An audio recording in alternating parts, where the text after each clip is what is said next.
Structural aspect of silk coordinate complexes, ऐसे compound, ऐसे coordination complexes हमारे पास होंगे जिसमें जो लिगेंड्स का कोऑर्डिनेशन नंबर जो है वो 6 होगा। You can say that total number of ligands जो अटैच हैं उसके साथ ऑलमोस्ट 6 हैं, और वो 6 के 6 वो लिगेंड वो होंगे जो मोनोडेंटेट लिगेंड होंगे। मोनोडेंटेट का मतलब है, हम जो एग्जांपल्स अभी फिलहाल डिस्कस करेंगे उसमें वो सारी ऐसे लिगेंड्स जो एक लॉन पे को डोनेट करते हैं। ठीक है, तो हम इनके स्ट्रक्चर को इलूसिडेट करते हैं। और मैं आपको पहले बता चुके प्रीवियसली कि हमें कोई भी कंपाउंड आ जाए अकॉर्डिंग टू वीवीटी एक्सप्लेन करना तो हमें क्या क्या पैरामीटर्स बताने होते हैं in the form of points और in the form of paragraph, जिस तरह आपको अच्छा लगे आप उस तरह बताएं। तो फॉर एग्जाम्पल सबसे पहले है स्ट्रक्चर ऑफ कोबाल्ट अमीन का कॉम्प्लेक्स है, ठीक है, और इसके बाद 3+ का स्टेट लिखा हुआ है। ठीक है, हमें फौरन पता चल जाता है कि इट इज अ केटायनिक कॉम्प्लेक्स और एनायनिक। एक एग्जांपल आपके पास केटायनिक की है और एक एनायनिक की दी है। तो हमेशा याद रखें ऐसे तमाम कॉम्प्लेक्सेस में total number of ligands, coordination number 6 होता है। उनकी जो शेप होती है आपके पास, ज्योमेट्री होती है, वो ऑक्टाहेड्रल होती है। और जब वो ऑक्टाहेड्रल इन शेप होते हैं तो उनके अंदर हमेशा हाइब्रिडाइजेशन जो होती है वो होती है 2 d ऑर्बिटल्स, एक s और 3p, यानी total 3 4 5 6 orbitals intermix with each other. ठीक है, अब इन बोथ केसेस में अगर आप देखो तो आपको फौरन से पता चलेगा इन दोनों में आपके पास सबसे पहले हम इसके निकाल लेते हैं कोऑर्डिनेशन नंबर। हम इसका कोऑर्डिनेशन सफेयर का चार्ज देख लेते हैं। Then we have to discuss about the oxidation on the metal atom.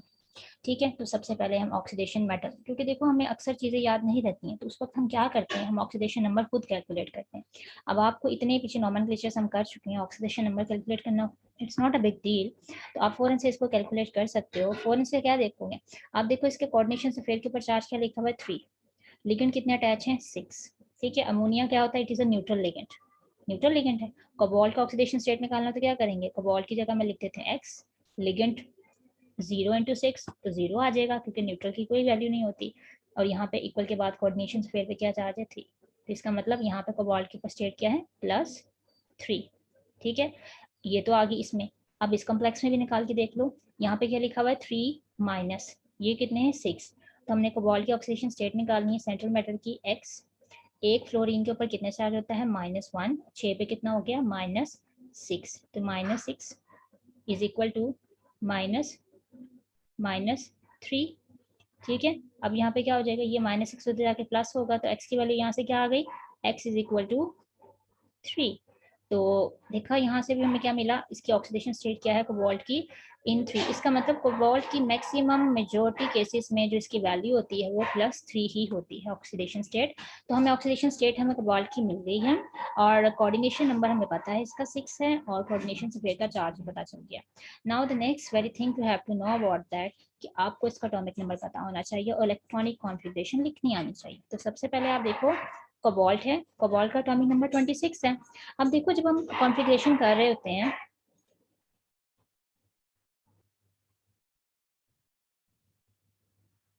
जब हमने इसकी ऑक्सीडेशन नंबर निकाल लिया तो हमारा अगला काम है इलेक्ट्रॉनिक कॉन्फ़िगरेशन लिखना। इलेक्ट्रॉनिक कॉन्फ़िगरेशन के लिए आपको एटॉमिक नंबर थोड़े याद करने पड़ेंगे। एटॉमिक नंबर कोबाल्ट का होता है 27।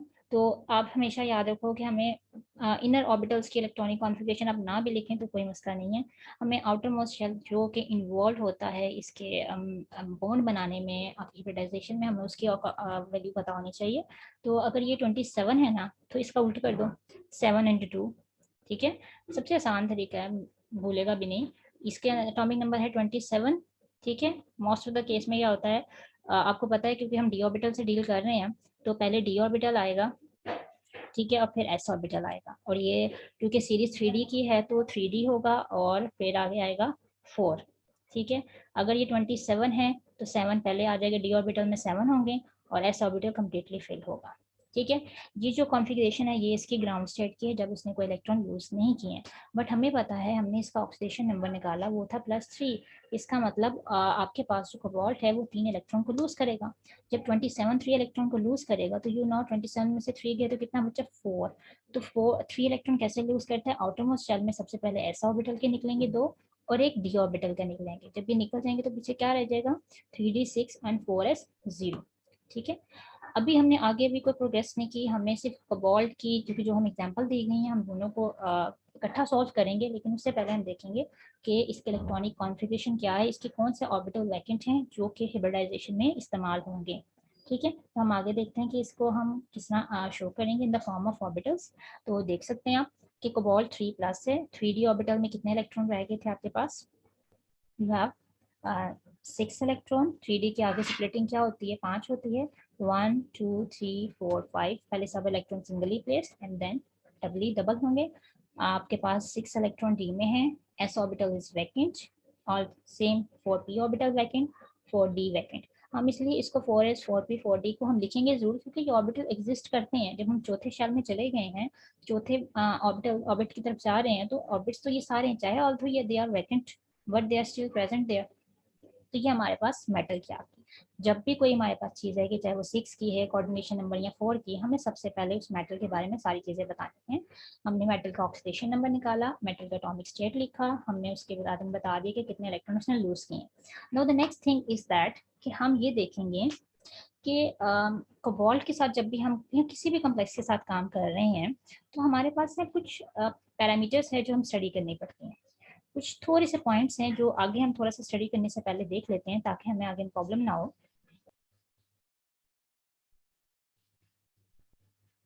तो जो कुछ पॉइंट्स मैं आपसे कह रही हूँ डिस्कस कर लेते हैं हम पहले।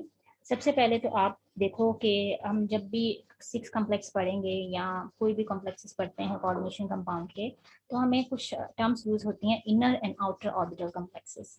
इनर का मतलब होता है इंटरनली, और आउटर का मतलब होता है जो बाहरी आपके पास ऑर्बिटल। अब इन दोनों लफ्जों का क्या मतलब है कोऑर्डिनेशन कंपाउंड में, हम देख लेते हैं। कोऑर्डिनेशन कॉम्प्लेक्स जब भी हम डिस्कस करेंगे, अभी जब एग्जांपल करेंगे आगे, इसमें ना कुछ कॉम्प्लेक्स होते हैं इनर ऑर्बिटल, कुछ होते हैं आउटर ऑर्बिटल। इनर ऑर्बिटल का मतलब होता है कि जब हाइब्रिडाइजेशन होगी तो डी ऑर्बिटल वो इस्तेमाल होगा जो n-1 होगा। फॉर एग्जांपल अगर वो ऑर्बिटल 4 तक जाता है तो 4 में से 1 निकालेंगे 3d। ठीक है। आउटर ऑर्बिटल का मतलब है कि आउटर, अगर हम 4 ऑर्बिट तक चले गए हैं तो 4 में 4s 4p 4d ये वाले ऑर्बिटल इस्तेमाल होंगे। और इनर का मतलब है हम डी ऑर्बिटल वो इस्तेमाल करेंगे जो 4 से पहले वाला होगा। ठीक है। जो इनर ऑर्बिटल होते हैं उसमें मोस्टली क्या होता है, आपके पास लो स्पिन कॉम्प्लेक्सेस बनते हैं। लो स्पिन कॉम्प्लेक्स का मतलब है कि इनमें इलेक्ट्रॉन की ना पेयरिंग हो जाती है। और जो इनर ऑर्बिटल कॉम्प्लेक्सेस होते हैं ना, वो मोस्टली मोस्टली जो होते हैं ना, वो क्या हो जाते हैं, डायामैग्नेटिक हो जाते हैं। ठीक है। वो मैग्नेटिक फील्ड को अट्रैक्टिव स्थान नहीं करते हैं। जो आउटर ऑर्बिटल कॉम्प्लेक्स होते हैं ना, उनमें फौरन से पता चल जाता है कि जी आपके पास जो इलेक्ट्रॉन पेयर होंगे ना, वो अलग अलग बिखरे बिखरे पड़े हुए नजर आएंगे। और इसमें जो कॉम्प्लेक्स बनेगा वो हाई स्पिन होगा, और हाई स्पिन के साथ अगर इलेक्ट्रॉन बिखरे हुए पड़ेंगे तो ये पैरामैग्नेटिक इन नेचर होगा। ये हमें बड़ा हेल्पफुल होता है। अब ये इनर होगा या आउटर होगा, ये चीजें कौन डिसाइड करता है? ये डिसाइड करता है लिगेंड, कि लिगेंड की पावर क्या है। ठीक है। लिगेंड किस तरह का है, कि आपके पास कॉम्प्लेक्स किस तरह का है, तो ये चीज डिसाइड करती है कि लिगेंड की ताकत क्या है, लिगेंड स्ट्रॉन्ग है या वीक है। ठीक है। स्ट्रॉन्ग और वीक फील्ड लिगेंड का वैसे तो कंसेप्ट इस थ्योरी में नहीं आता, लेकिन हम थोड़ा सा पढ़ लेते हैं क्योंकि हमें ये बहुत रिक्वायर्ड है इस चीज के लिए। कि लिगेंड है होते हैं दो तरह की ताकत उनकी होती है, उस बेस पे वो डिवाइड होते हैं, स्ट्रॉन्ग लिगेंड और weak field ligand. Strong ligand वो होते हैं जो पेयरिंग कर देते हैं, और वीक फील्ड लिगेंड वो होते हैं जो पेयरिंग नहीं कर पाते हैं। जो स्ट्रॉन्ग लिगेंड होते हैं वो क्या करते हैं, फिर आपके पास कौन सा कॉम्प्लेक्स बनाते हैं, इनर कॉम्प्लेक्स बनाते हैं। जो वीक लिगेंड होते हैं वो क्या बनाते हैं, वो आउटर कॉम्प्लेक्स बना देते हैं। तो इनकी जो याद रखना है कि अब हमें कैसे पता चलेगा वीक है या स्ट्रॉन्ग है, तो ये बहुत बड़ी एक स्पेक्ट्रोकेमिकल सीरीज होती है जो आपकी बुक में दी हुई है। लेकिन हम एक ट्रिक बना लेते हैं जज करने के लिए, बहुत से केसेस में वो काम आती है। अगर आपके पास जो भी लिगेंड दिया गया है उसमें कार्बन या नाइट्रोजन मौजूद है, तो हमेशा याद रखो वो कौन सा लिगेंड होगा, वो स्ट्रॉन्ग लिगेंड होगा। ठीक है। जैसे आप देख रहे हो कार्बन है, ऑक्सीजन कार्बन, नाइट्रोजन नाइट्रोजन। ठीक है। अगर जो लॉन्च पेयर प्रोवाइड करने वाली स्पीशी है वो कार्बन और नाइट्रोजन की, मोस्टली स्ट्रॉन्ग लिगेंड होते हैं। ठीक है। उसके बाद दूसरी तरफ आ जाते हैं ऐसे तमाम कंपाउंड जिसमें जो इलेक्ट्रॉन डोनर एटम है वो ऑक्सीजन हो या हेलोजन हो। ऑक्सीजन या हेलोजन, उसे हम वीक लिगेंड कहते हैं। फॉर एग्जांपल देखो वाटर, वाटर में इलेक्ट्रॉन कौन प्रोवाइड करता है, ऑक्सीजन। क्लोरीन में प्रोवाइड करेगा हेलोजन। तो ऐसे तमाम कंपाउंड्स में ऑक्सीजन हाइड्रोजन हो, मोस्टली ये वाली एग्जांपल जब आते हैं तो हम फौरन जज कर लेते हैं कि वो वीक लिगेंड होंगे।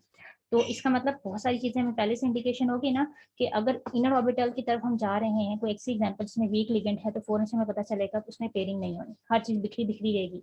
अगर उसमें पेयरिंग नहीं होनी तो इलेक्ट्रॉन पेयर जो है वो अलग अलग नजर आएंगे, तो अनपेयर्ड इलेक्ट्रॉन होंगे तो वो पैरामैग्नेटिक होंगे, पैरामैग्नेटिक होंगे तो वो हाई स्पिन होंगे।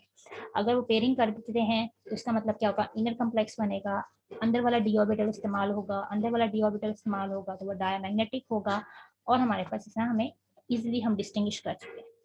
अब देखो, अभी हमने जो पहले वर्ड यूज किया था कि इन कॉम्प्लेक्सेस में जो कॉन्फ़िगरेशन इस्तेमाल होती है वो होती है DSP। DSP क्या था? 3, या आ गया D2। अगर अंदर वाला ऑर्बिटल इनर ऑर्बिटल स्ट्रॉन्ग की वजह से इस्तेमाल होता है तो हम लिखते हैं DSP3। अगर वीक की वजह से इस्तेमाल होता है तो हम लिख देते हैं SP3D2। तो ये फर्क है इनमें। जब डी बाद में लिखा होता है उसका मतलब होता है आउटर, डी पहले लिखा होता है उसका मतलब होता है इनर। ठीक है, तो ये टर्मिनोलॉजीज बहुत इंपॉर्टेंट है इस चीज को कंसिडर करने के लिए। तो अब हम एग्जांपल लिख लेते हैं। एग्जांपल हम अपनी बुक से पहले देख लेते हैं।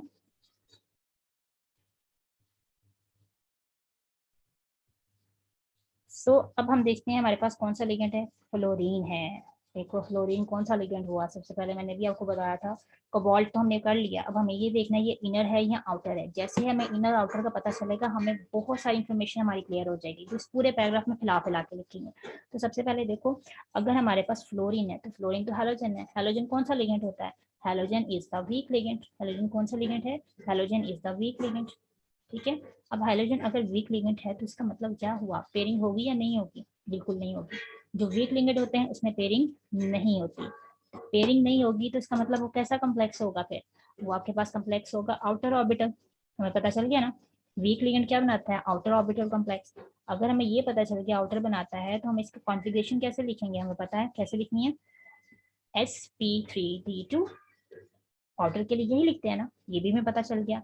हमें ये पता चल गया इसमें आउटर वाली पेयरिंग इस्तेमाल होनी है। तो अब कैसे होगा? अगर आपके पास देखो ये F है ना, हमें आउटर इस्तेमाल करना है, एक S, ये 3P, और ये बाहर वाले 2D। क्यों? क्योंकि हमारे पास फ्लोरीन क्या है? एक वीक लिगेंड है, ये ताकतवर लिगेंड नहीं है, जिसकी वजह से अंदर तक नहीं जाता, ऊपर वाले ऑर्बिटल्स को इस्तेमाल कर लेता है, 4s 4p और 4t। जब ऊपर वाले को इस्तेमाल करेगा तो देखो पीछे सारे ऑर्बिटल्स खाली अकेले अकेले पड़े हुए, तो ये अनपेयर रहेगा ना। तो इसका मतलब ये है कि अनपेयर्ड इलेक्ट्रॉन किसमें चले जाते हैं? पैरामैग्नेटिक बिहेवियर में।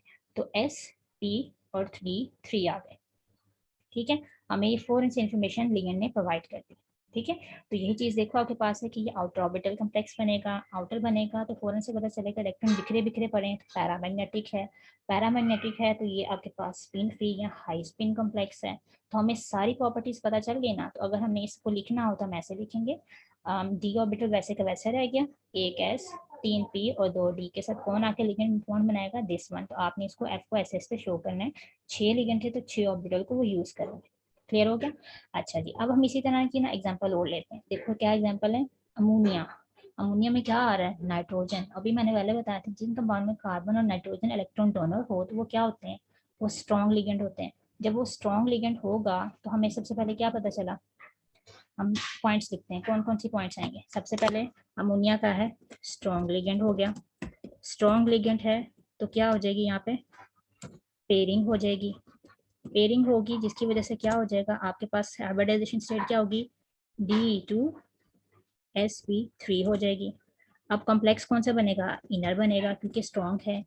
इनर कॉम्प्लेक्स बनेगा, साथ हमें ये पता चलेगा इसकी ये क्या है? Diamagnetic in nature. डायमैग्नेटिक के बाद हमें ये पता चलेगा कि इसके अंदर शेप क्या है इसकी, क्योंकि 6 ऑर्बिटल की तो दोनों तरफ से शेप, चाहे ऊपर वाला हो स्ट्रॉन्ग लिगेंड हो या वीक हो, तो हमें फौरन से पता चल जाता है उसकी शेप क्या होती है? Octahedral shape. ठीक है, ऑक्टाहेड्रल शेप होगी, ज्योमेट्री इसकी होगी। उसके अलावा हमें ये पता चलेगा अगर ये इनर कॉम्प्लेक्स है तो इसकी स्पिन क्या होगी? लो स्पिन होगा। ठीक है, ये सारी बातें हमें फौरन से किसके बारे में, फौरन से कैसे पता चल गई? हमें इसकी कंपाउंड्स की लिगेंड्स की वजह से पड़ गई। ठीक है, तो लिगेंड की वजह से पड़ गई तो इसका मतलब इसको इलेक्ट्रॉन्स जो हैं आपस में इकट्ठे बॉन्ड बना लेंगे। क्लियर? तो ये सारी बातें ही हमने यहाँ पे नीचे पैराग्राफ में डिस्कस करनी है। तो लेट्स सी आपके बुक में कैसे कैसे बताएंगे, हम देखते जाते हैं। देखो अमोनिया के पास स्ट्रॉन्गर लिगेंड है, वो जैसे ही मेटल के पास आएगा उसके जो बिखरे बिखरे इलेक्ट्रॉन होंगे, कौन कौन से बिखरे इलेक्ट्रॉन? ये देखो बिखरे इलेक्ट्रॉन अमोनिया के कौन से होंगे? ये उठा के इसके साथ ले जाएगा, ये उठा के इसके साथ ले जाएगा। अब अंदर वाले 2 ऑर्बिटल क्या हो जाएंगे? खाली हो जाएंगे। ऐसे ही होगा ना। तो यही चीजें उसने बताई हुई हैं कि जो लिगेंड है वो स्ट्रॉन्ग होगा तो अंदर वालों को पेयर कर देगा। तो देखो 2 खाली हो गए, अब 2 यहाँ से, एक यहाँ से और एक यहाँ से इस्तेमाल हो जाएगा।